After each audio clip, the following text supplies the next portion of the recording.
नमस्कार। बीकेजीएस globe online platform पर आप सभी का स्वागत है। आशा करता हूं आप लोग अच्छे होंगे, स्वस्थ होंगे और आपकी तैयारी बहुत बेहतर तरीके से चल रही होगी। बीकेजीएस ग्लोब फैमिली के सभी सदस्यों को मेरा हृदय से नमस्कार।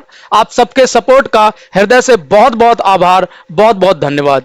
इसी तरह से सपोर्ट बनाए रखिए। आपकी परीक्षा के लिए, आपकी तैयारी के लिए अति महत्वपूर्ण टॉपिकों की श्रृंखला अनवरत रूप से चलती रहेगी। इनसे आप लाभ उठाते रहिए।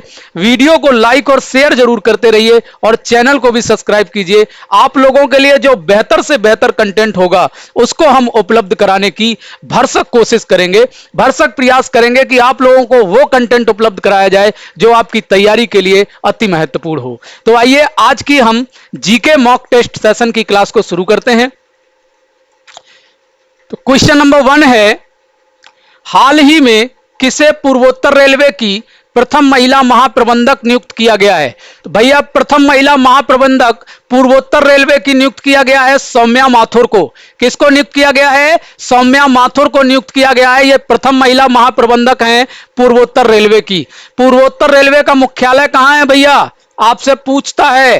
पूर्वोत्तर रेलवे का मुख्यालय, पूर्वोत्तर रेलवे का मुख्यालय कहां है? पूर्वोत्तर रेलवे का मुख्यालय भैया गोरखपुर में है। कहां है? गोरखपुर में है पूर्वोत्तर रेलवे का मुख्यालय, गोरखपुर। ठीक है भैया, आगे देखिए। उत्तर प्रदेश के किस शहर में रामायण विश्वविद्यालय स्थापित किया जाएगा? उत्तर प्रदेश के किस शहर में रामायण विश्वविद्यालय स्थापित किया जाएगा? तो भैया उत्तर प्रदेश के अयोध्या में रामायण विश्वविद्यालय स्थापित करेगी उत्तर प्रदेश सरकार। ठीक है भैया, आगे देखिए।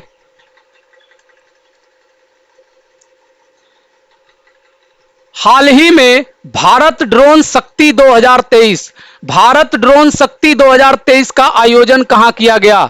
भैया भारत ड्रोन शक्ति 2023 का आयोजन गाजियाबाद में किया गया था। कहां किया गया था? गाजियाबाद में किया गया था भारत ड्रोन शक्ति 2023 का आयोजन। ठीक है भैया, आगे देखिए। संतोष गंगवार को हाल ही में किस राज्य का राज्यपाल नियुक्त किया गया है? संतोष गंगवार को झारखंड राज्य का राज्यपाल नियुक्त किया गया है। झारखंड राज्य के राज्यपाल नियुक्त किए गए हैं संतोष गंगवार, और संतोष गंगवार यूपी से हैं। इसलिए आप लोगों के लिए ये प्रश्न इंपॉर्टेंट हो जाता है।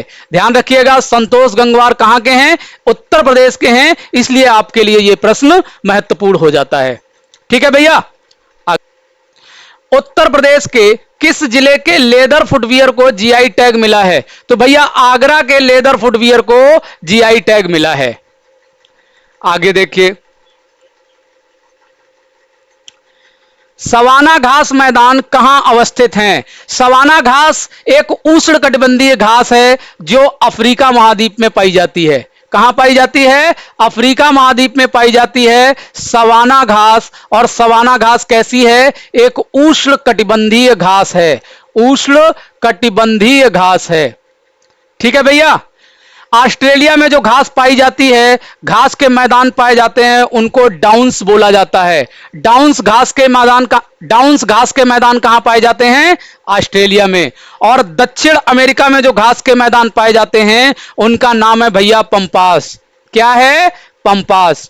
उत्तर अमेरिका में जो घास के मैदान पाए जाते हैं उनका नाम है प्रेयरी। सबके नाम याद रखिएगा, सब आपसे पूछता है। दक्षिण अफ्रीका में भी घास के मैदान पाए जाते हैं और दक्षिण अफ्रीका में इनको बोला जाता है वेल्ड। क्या बोला जाता है? वेल्ड। ठीक है, यूरोप में जो घास के मैदान है उनको बोला जाता है स्टेपीज। क्या बोलते हैं भैया? स्टेपीज बोलते हैं। ठीक है, ये देखिए।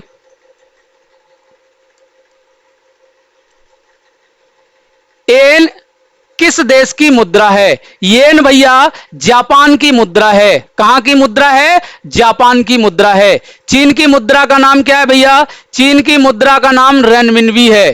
क्या है? रेनमिनबी। रेनमिनबी चीन की मुद्रा है। दक्षिण कोरिया की मुद्रा वान है, वान। और भूटान की मुद्रा गुलट्रम है, गुलट्रम। ठीक है भैया, आगे देखिए।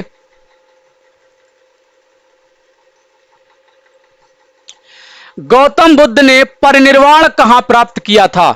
परिनिर्वाण का मतलब है गौतम बुद्ध की मृत्यु कहां हुई थी?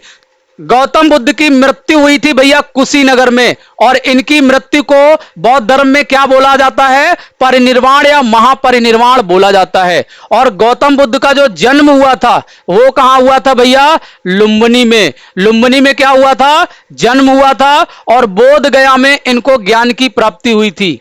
ज्ञान की प्राप्ति कहां हुई थी? बोध गया में हुई थी। और सारनाथ में क्या हुआ था? सारनाथ में इन्होंने अपना प्रथम उपदेश दिया था। प्रथम उपदेश दिया था। और गौतम बुद्ध के प्रथम उपदेश को क्या कहा जाता है भैया?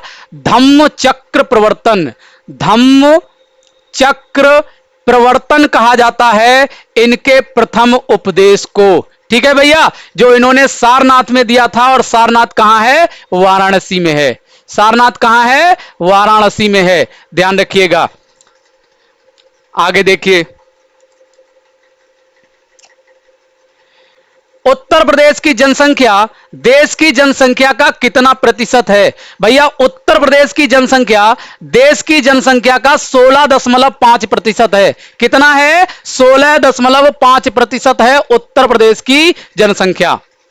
और उत्तर प्रदेश का क्षेत्रफल भैया कितने प्रतिशत है देश का? 7.33% है क्षेत्रफल। क्षेत्रफल कितना है? 7.33%। और जनसंख्या कितनी है? 16.5%। ठीक है भैया। निम्न में कौन सी बीमारी प्रोटोजोआ के कारण होती है? प्रोटोजोआ के कारण भैया काला आजार होता है। काला आजार किसके कारण होता है? प्रोटोजोआ के कारण होता है। प्रोटोजोआ। प्रोटोजोआ एड्स वायरस जनित बीमारी है, वायरस जनित रोग है, वायरस जनित। रेबीज भी वायरस जनित है और चेचक भी वायरस जनित रोग है। और काला आजार क्या है? प्रोटोजोआ जनित बीमारी है। आगे देखिए,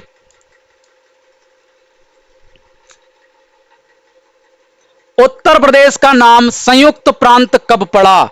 देखिए भैया, उत्तर प्रदेश का जो नाम है भिन्न भिन्न समय पर भिन्न भिन्न रहा है। तो उत्तर प्रदेश का नाम संयुक्त प्रांत 1937 में पड़ा है। 1937 में उत्तर प्रदेश का नाम संयुक्त प्रांत पड़ा है। और यह संयुक्त प्रांत उत्तर प्रदेश को 24 जनवरी 1950 तक उत्तर प्रदेश का नाम संयुक्त प्रांत ही रहा है। ठीक है भैया। और इससे पहले जो उत्तर प्रदेश का नाम था वो आगरा एवं अवध का संयुक्त प्रांत था। आगरा एवं अवध का संयुक्त प्रांत था। संयुक्त प्रांत ये 1937 से पहले उत्तर प्रदेश का नाम था। और 24 जनवरी 1950 को उत्तर प्रदेश का नाम भैया उत्तर प्रदेश पड़ गया। क्या रखा गया? उत्तर प्रदेश। और इसीलिए 24 जनवरी को उत्तर प्रदेश दिवस के रूप में मनाया जाता है। उत्तर प्रदेश दिवस के रूप में मनाया जाता है। और उत्तर प्रदेश दिवस की जो परंपरा है मनाने की, ये भैया कब से शुरू हुई है? 2018 से शुरू किया गया इसे। ठीक है भैया। आगे देखिए, निम्न में किसे भारत का नेपोलियन कहा जाता है? भारत का नेपोलियन भैया समुद्रगुप्त को कहा जाता है। प्रसिद्ध इतिहासकार विंसेंट स्मिथ ने समुद्रगुप्त को भारत का नेपोलियन कहा है। भारत का नेपोलियन कहा है। क्यों? कौन सा रक्त वर्ग हर रक्त वर्ग के व्यक्ति को दिया जा सकता है? तो भैया जो रक्त वर्ग ओ होता है यह सार्वत्रिक दाता होता है। सार्वत्रिक दाता होता है। इस वर्ग को किसी भी रक्त वर्ग के व्यक्ति को दिया जा सकता है। और इसका कारण होता है इसमें कोई एंटीजन नहीं होता है। इसमें कोई एंटीजन नहीं होता है। इसमें दोनों एंटीबॉडी ए और बी तो होते हैं बट एंटीजन नहीं होता है। ए और बी एंटीबॉडी होते हैं, एंटीजन नहीं होता है। इसलिए इसे सभी रक्त वर्ग के व्यक्तियों को दिया जा सकता है। और जो भैया ए बी रक्त वर्ग होता है, ए बी वर्ग सर्वग्राही कहा जाता है, सर्वग्राही कहा जाता है, क्योंकि इस रक्त वर्ग के व्यक्ति को किसी भी रक्त वर्ग का रक्त दिया जा सकता है। इसमें क्या होता है, एंटीबॉडी नहीं होती, इसमें कोई एंटीबॉडी नहीं होती, एंटीबॉडी नहीं होती, और इसमें दोनों एंटीजन होते हैं, इसमें दोनों एंटीजन होते हैं।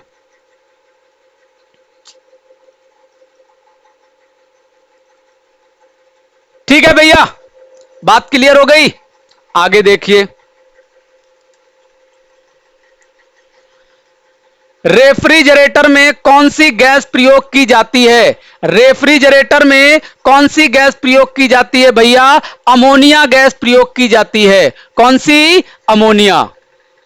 श्वेतांबर और दिगंबर किस धर्म से संबंधित हैं, श्वेतांबर और दिगंबर जैन धर्म से संबंधित हैं। श्वेतांबर, श्वेतांबर से तात्पर्य है जो जैन अनुयायी सफेद या श्वेत वस्त्र पहनते हैं, सफेद वस्त्र पहनते हैं, उनको श्वेतांबर कहा जाता है। और दिगंबर उन जैन अनुयायियों को कहा जाता है जो वस्त्र धारण नहीं करते, जो वस्त्र धारण नहीं करते, उन्हें क्या कहा जाता है, दिगंबर कहा जाता है। ठीक है भैया, आगे देखिए, निम्न में कौन सी नदी उत्तर प्रदेश में बहती है, उत्तर प्रदेश में बहने वाली नदी भैया घाघरा है, और घाघरा का जो उद्गम है वो मानसरोवर झील के पास, मानसरोवर झील के पास से होता है, मानसरोवर झील के पास से होता है। और नेपाल में इस नदी को, नेपाल में इसे करनाली कहा जाता है, नेपाल में भैया इसे क्या कहा जाता है, करनाली कहा जाता है। और ये उत्तर प्रदेश में बहने के बाद बिहार में जाती है, और बिहार में ये गंगा नदी में मिल जाती है, गंगा नदी में मिल जाती है। तो कहने का मतलब ये किसकी सहायक है भैया, ये गंगा की सहायक है। मांडवी नदी गोवा की नदी है, मांडवी नदी कहां की है, गोवा की। ताप्ती नदी मध्य प्रदेश, गुजरात और महाराष्ट्र में बहती है। ताप्ती नदी कहां बहती भैया, मध्य प्रदेश, गुजरात और महाराष्ट्र में। जबकि रावी नदी पंजाब में बहती है, रावी नदी कहां बहती भैया, पंजाब में बहती है। आगे देखिए, विटामिन बी7 का रासायनिक नाम है, विटामिन बी7 का रासायनिक नाम भैया बायोटिन है। क्या है, बायोटिन है। पेंटोथेनिक एसिड विटामिन बी5 का रासायनिक नाम है, विटामिन बी5 का रासायनिक नाम क्या है, पेंटोथेनिक एसिड। और एस्कार्बिक एसिड भैया विटामिन सी का रासायनिक नाम है, एस्कार्बिक एसिड किसका नाम है, विटामिन सी का। और फॉलिक एसिड भैया विटामिन बी9 का रासायनिक नाम है, विटामिन बी9 का। ठीक है भैया, आगे देखिए, संविधान का कौन सा अनुच्छेद समता का अधिकार नहीं है, समता या समानता, समता या समानता का अधिकार मौलिक अधिकार पहला है, जिसकी व्याख्या अनुच्छेद 14 से लेकर 18 तक है। कहां से कहां तक है, 14 से 18 तक है। इसमें अनुच्छेद 19 ये स्वतंत्रता का अधिकार है, किसका अधिकार है, स्वतंत्रता का अधिकार है। और यह बात करता है वाक एवं अभिव्यक्ति की स्वतंत्रता, वाक एवं अभिव्यक्ति की स्वतंत्रता की बात करता है। ठीक है भैया, अनुच्छेद 14 विधि के समक्ष समता की बात करता है, यानी कानून के समक्ष सभी समान हैं, विधि के समक्ष। और अनुच्छेद 15 धर्म, जाति, लिंग आदि के आधार पर, धर्म, जाति, लिंग आदि के आधार पर भेदभाव का निषेध करता है। और अनुच्छेद 18 भैया उपाधियों का अंत करता है। किसका अंत करता है? उपाधियों का अंत करता है। ठीक है भैया, आगे देखिए।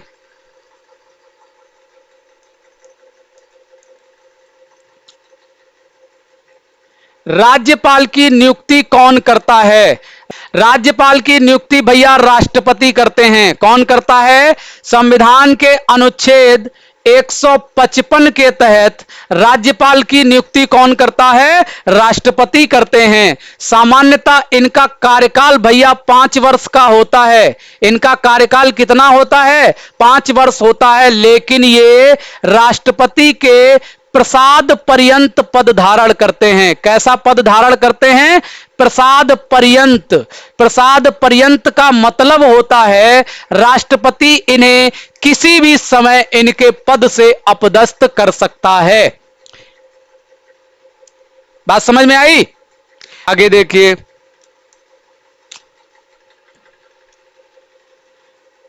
राष्ट्रीय मानवाधिकार आयोग कब स्थापित हुआ? मानवाधिकार संरक्षण अध्यादेश, मानवाधिकार संरक्षण अध्यादेश लागू हुआ है भैया 28 सितंबर 1993 को। कब लागू हुआ है? मानवाधिकार संरक्षण अध्यादेश 28 सितंबर 1993 को। और इसके बाद 12 अक्टूबर 1993 को मानवाधिकार आयोग का गठन किया गया। मानवाधिकार आयोग। ठीक है भैया, आगे देखिए। मनुष्य में पित्त का उत्पादन कहां होता है?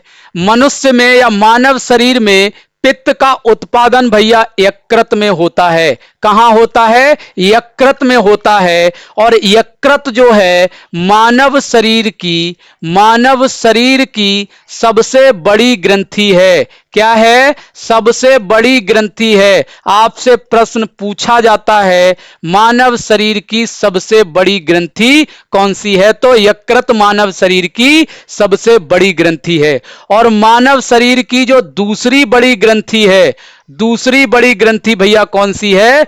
अग्नाशय है। ठीक है। और पित्त का जो उत्पादन होता है वो यकृत में होता है। और ये इकट्ठा कहां होता है भैया? ये इकट्ठा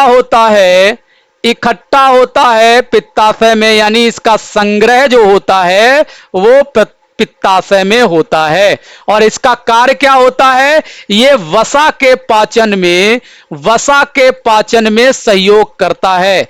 वसा का जो पाचन होता है उसमें पित्तरस या पित्त क्या करता है? सहयोग करता है। ठीक है भैया, आगे देखिए। भारत की सबसे बड़ी मीठे पानी की झील है।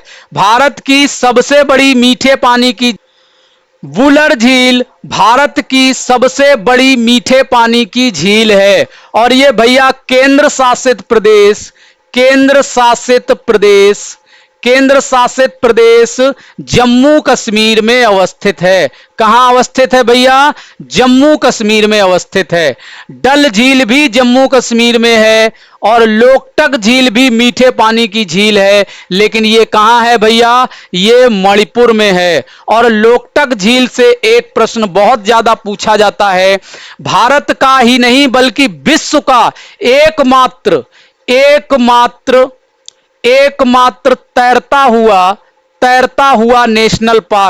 तैरता हुआ नेशनल पार्क कहां है भैया? नेशनल पार्क इसी झील में अवस्थित है जिसका नाम है केबुल लमजाओ। क्या नाम है? केबुल लमजाओ। याद रखिएगा, अक्सर पूछता है। वो मणिपुर में लोकटक झील में है। ठीक है भैया। और भारत की सबसे बड़ी खारे पानी की झील कौन सी है? खारे पानी की झील भैया, खारे पानी की झील है चिल्का झील। कौन सी है? चिल्का झील, जो कहां अवस्थित है? ओडिशा में अवस्थित है। ओडिशा। ये खारे पानी की बड़ी झील होने के साथ साथ भारत की सबसे बड़ी झील भी है। ठीक है भैया, क्लियर हो गई बातें? आगे देखिए,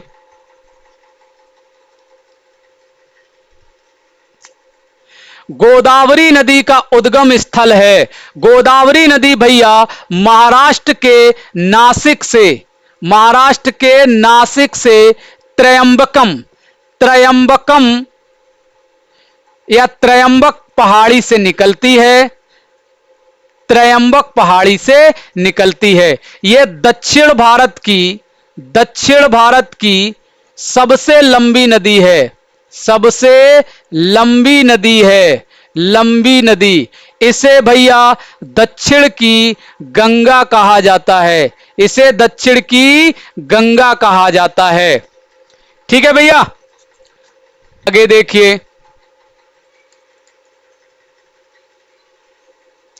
किस पड़ोसी देश को लैंड ऑफ थंडर ड्रैगन कहा जाता है? लैंड ऑफ थंडर ड्रैगन भैया भूटान को कहा जाता है। भूटान को लैंड ऑफ थंडर ड्रैगन क्यों कहा जाता है? हिमालय पर्वत से चलने वाली अति तूफानी हवाओं का प्रभाव भूटान में सदैव बना रहता है, इसलिए इसे लैंड ऑफ थंडर ड्रैगन या लैंड ऑफ थंडर बोल्ट कहा जाता है। ठीक है भैया। और बर्मा जो है, बर्मा ये म्यांमार का पुराना नाम है। म्यांमार का पुराना नाम है, याद रखिएगा, पूछता है आपसे। म्यांमार का पुराना नाम है बर्मा। ठीक है भैया, आगे देखिए, मुंशी प्रेमचंद का जन्म कहां हुआ था? मुंशी प्रेमचंद का जन्म भैया वाराणसी में हुआ था। कहां हुआ था? वाराणसी में हुआ था। मुंशी प्रेमचंद का मूल नाम धनपत राय था। क्या था? धनपत राय था। इन्हें भैया उपन्यास सम्राट की उपाधि दी जाती है। उपन्यास सम्राट, उपन्यास सम्राट। इनके कुछ प्रमुख उपन्यास हैं गोदान, गोदान, करमभूमि, सेवा सदन आदि इनके कुछ प्रमुख उपन्यास हैं या इनकी कुछ प्रमुख रचनाएं हैं। आगे देखिए,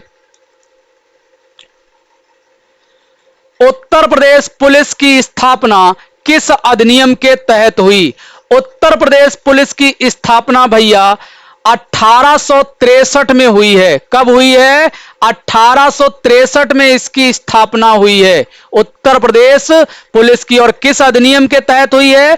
पुलिस एक्ट 1861 के तहत।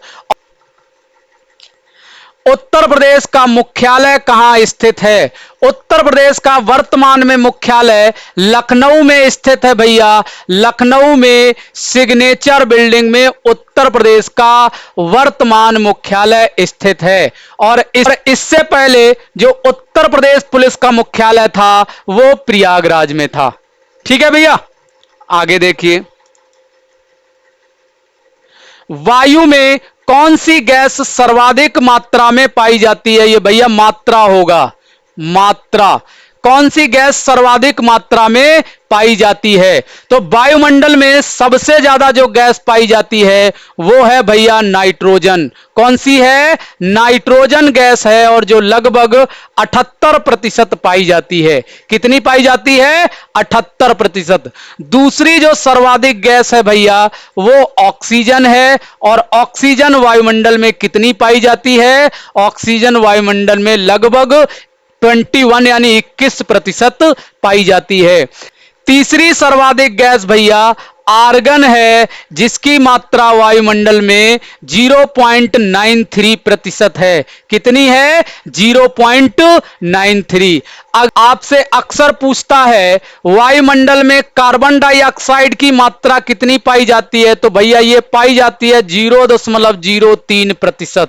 याद रखिएगा इसको, ये अक्सर आपसे पूछता है। तो इस प्रश्न का उत्तर हो जाएगा सी, नाइट्रोजन। ठीक है भैया, आगे देखिए, महात्मा गांधी के प्रिय भजन वैष्णव जनतों की रचना किसने की? महात्मा गांधी के प्रिय भजन वैष्णव जनतों की रचना भैया नरसिंह मेहता ने की थी, और ये एक गुजराती संत थे। कौन थे भैया? ये एक गुजराती संत थे, इन्होंने ही इस भजन की रचना की थी। आगे देखिए, लुप्त प्राय प्रजातियों का उल्लेख किस बुक में मिलता है? लुप्त प्राय प्रजातियां, चाहे वो भैया वनस्पति हो या जीवों की हो, इन लुप्त प्राय प्रजातियां, लुप्त प्राय से मतलब है जो बहुत वर्षों से नहीं दिखी और जो लुप्त होने की कगार पर हैं, ऐसी प्रजातियों का उल्लेख रेड डाटा बुक में मिलता है। किसमें मिलता है? रेड डाटा बुक में मिलता है। और रेड डाटा बुक को जारी कौन करता है भैया? रेड डाटा बुक को जारी करती है संस्था IUCN। कौन सी संस्था जारी करती है? IUCN। और IUCN की फुल फॉर्म है भैया international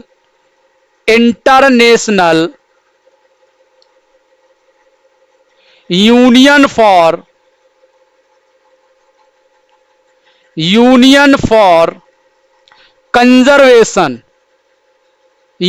for conservation of nature. IUCN की यह फुल फॉर्म है international union for conservation of nature. यह संस्था रेड डाटा बुक में लुप्त प्राय प्रजातियों का उल्लेख करती है या इनका दस्तावेजीकरण करती है। ठीक है भैया। तो भैया अब आज की क्लास को हम यहीं समाप्त करते हैं। अगर आप लोगों को यह वीडियो अच्छी लगी हो तो वीडियो को लाइक और शेयर जरूर कीजिएगा और चैनल को भी सब्सक्राइब कीजिएगा। मिलते हैं आपसे अगली क्लास में अन्य महत्वपूर्ण प्रश्नों के साथ। तब तक के लिए नमस्कार, धन्यवाद।